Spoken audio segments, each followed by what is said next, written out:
I would say more the reach, because the radio is always going to have that reach.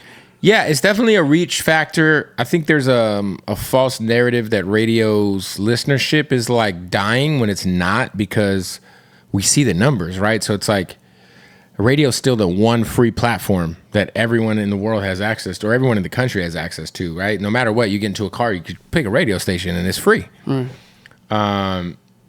So, you know, radio still is very important. When it comes to like artists, I always tell them though, back in the day, radio could break an artist and change their career. That's not possible anymore. Radio doesn't break artists anymore.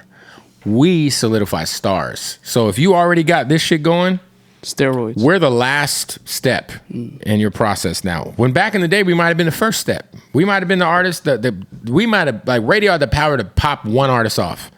Like pop somebody off, because it was just different. Now we're the final step in the peg. So it's like, okay, you got your motion, maybe you got a song on TikTok, you got some streaming going on. Okay, you bring that story to radio, and then if, you know, now that's, you know, oh shit, I heard your song on the radio. You know, it's the final step, as opposed to back in the day, it used to be a lot of people's first step. Nowadays, you got to do a lot of groundwork and really have some motion going before you even want to think about radio, because radio is just, it's just, if I'm an artist and I'm up and coming, I'm not worried about radio at all, because it doesn't really matter anymore. Like, in terms of like you having like your return on investment on certain things, like, you know, like if you're going to work a record or radio, you got to hire an independent record promoter. You got to run around and do promo. Isn't that at least $100K to even push tracks? I've heard that. So look, that number's getting thrown around a lot. I've seen the same thing. 200, 100. I'm like, damn. No, that's a lot. Where did the money go to? Does someone say, all right, like, yes, I'll take the money, the VP? So I think that number is false, to be quite frank. A lot of people throwing that number out there are that's too much. That's not, this is how it works. If I'm an artist and I don't have shit going on, and I want my song played on the radio. I've said, I want radio. Okay, well now you got to hire somebody, and they call them an independent record promoter. Unless you're on a major label, then they have their own people in house. And then what they're going to do is, on your dime, they're going to set up a promotion tour for you. And on your dime, you got to go all over the country and shake hands with all these program directors and these DJs. And on your dime, you got to buy them all food. So that's... And on your dime, you got to take them to dinner. And on your dime, you got to go to the club that the DJ who does the 5 o'clock mixes on and go support and buy a bottle.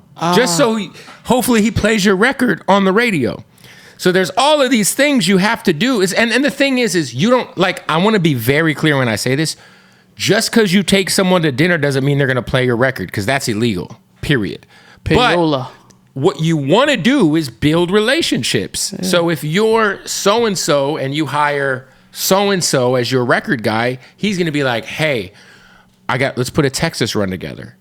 I want us to go and take so-and-so and let's go buy lunch for the mixers so they can meet you and now now they know who you are. Yeah, and now they hear your record, and now maybe they'll play it. And they'll play it more if you buy a bottle. It ain't even that. It's just it's like a gesture thing. It's like if you're a nobody, and then I'm speaking strictly if you're like a nobody, because I've seen this happen where it's like somebody just gets an investor and they're like, let's set some money on fire. Street money. Or whatever it is. It's come through with that bag. But let's set this money on fire and let's try to crack the top 50 at radio.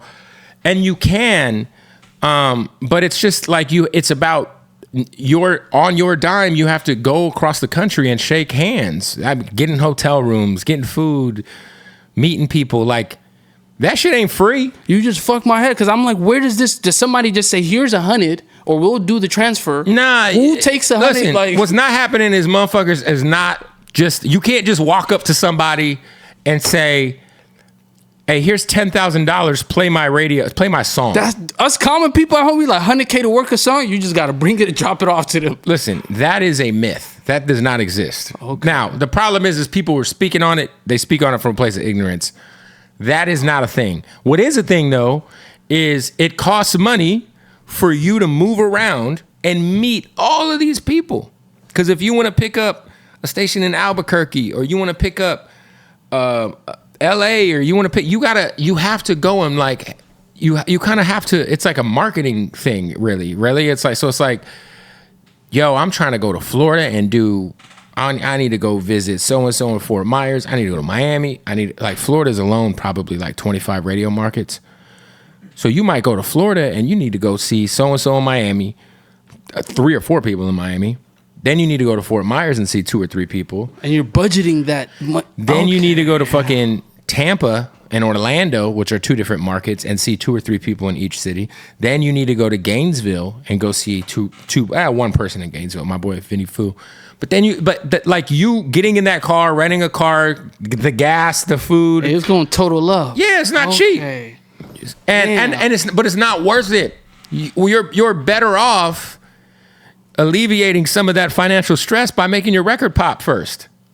Because if you can go to somebody and say, hey, this shit is got 10 million streams, or 100. We did 100,000 streams in a week on this record, or this shit's on TikTok. We got 10,000 videos on TikTok. You can just tell people that, and they might look at it and be like, oh, okay. But the thing is like, you have to understand, at radio, you are competing with top dollar. It's a limited playlist. There's only so many songs that make the playlist. You're competing with Drake and Doja Cat and The Weeknd. And they get 10,000 spins per. But hey, good luck. Like you're competing with those people. But why is that? Why do they play the same songs 50,000 spins? It's very simple.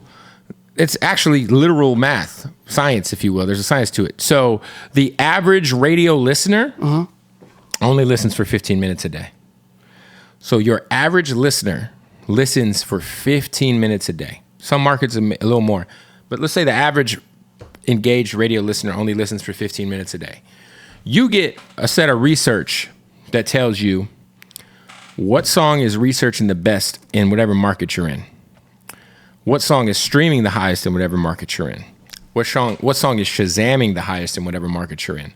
You also can see data, what song has the worst burnout, meaning when the song comes on, do the listeners hit the next station? Oh, it's the analytics. So you can see all of this, right? Damn. So if your goal is to increase your ratings, and the average person only listens for 15 minutes a day, you want to make sure you're playing the songs, the top 5 songs that are streaming, researching in that market as many times as possible to get as many of those 15-minute listeners to stick around because they hadn't heard that song. Most people haven't heard that song.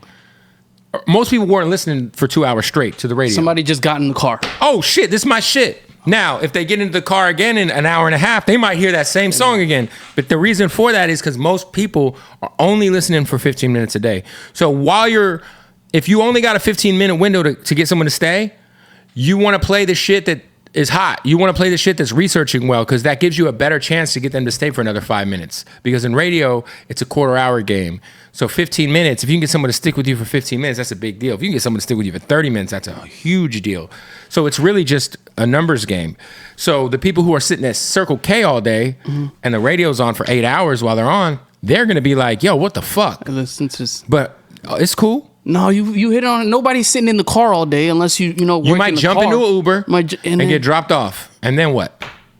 You know what I mean? Or you might just drive to work. Cool, I'm at work for 8 hours. I just listen to my favorite morning show in the car. Maybe that drive is 20, 25 minutes. You know what I mean? All right. But whatever you're doing, you want to give yourself as a radio. And this is the other thing. People seem to think radio stations are charitable organizations. They're not. Radio stations are businesses, period. This is a business. So a radio station is going to play the songs that give them the best chance for ratings, because ratings is what gets sold. You get your ratings, how many people are listening, you take those, your sales department goes and sells them, and that's how the radio station's able to pay people and keep the lights on. There was a time when radio was the place where somebody listened to an artist for the first time? Yeah. Back in the day, oh yeah. I mean, fuck yeah. There was no internet. Right. It was radio. Even when it was MySpace, radio still broke artists. It's kind of crazy. Now it's like the radio. No, radio's last. Because this is the other thing. The normal person that's listening to radio is not you or me. We're on Spotify or YouTube. Right. I don't listen to the radio. I'm on YouTube or Spotify. I don't really listen to much music. What the fuck is this? But most people who listen to the radio are like working class, just normal folks who have a fucking full-time job and they're just trying to support their kids. So they're not jumping in the car and like digging through Spotify trying to be like, yo, what mixtape do I want to listen to on my way to work? They're just throwing a radio station on to just get them through their day. All right. So, you know, radio is its own thing and it's definitely, it's very, like I said, it's changed, but it doesn't mean it's still not important or there's still not people listening. There's still tons of people listening. It's just, it's different. Cause like we get caught up in like our peers or what we see online and we're like, man, no one's listening to radio. I'm like, bro, there's a lot of people listening to radio. Now they might be, you know, 38 years old with 3 kids and don't give a fuck about, you know, whatever the fuck's going on with whatever rapper and ops and all this shit. They're just living their life, and radio's a free medium for them to throw on some shit, throw on their morning show, throw on their favorite on-air personality, and get to work. So, yeah. Man, so, like I was telling you, I know you're close with Adam at this point. You've jumped in on a few episodes when some of the cast weren't there. What's the relationship with you and Adam like? Yeah, it's a friendly one. Like, we're not like best friends or anything. You know, Adam's cool. I kind of have a similar relationship to Wack, where it's like, you know, Wack and Adam have just always been cool to me, you know, so I don't really have anything bad to say about them. I understand why people have issues with certain stuff that gets said or done on No Jumper. But I got nothing bad to say about Adam. He's been nice, man. He kind of threw me a lob and put me on. He put me onto like the Snapchat show I got going.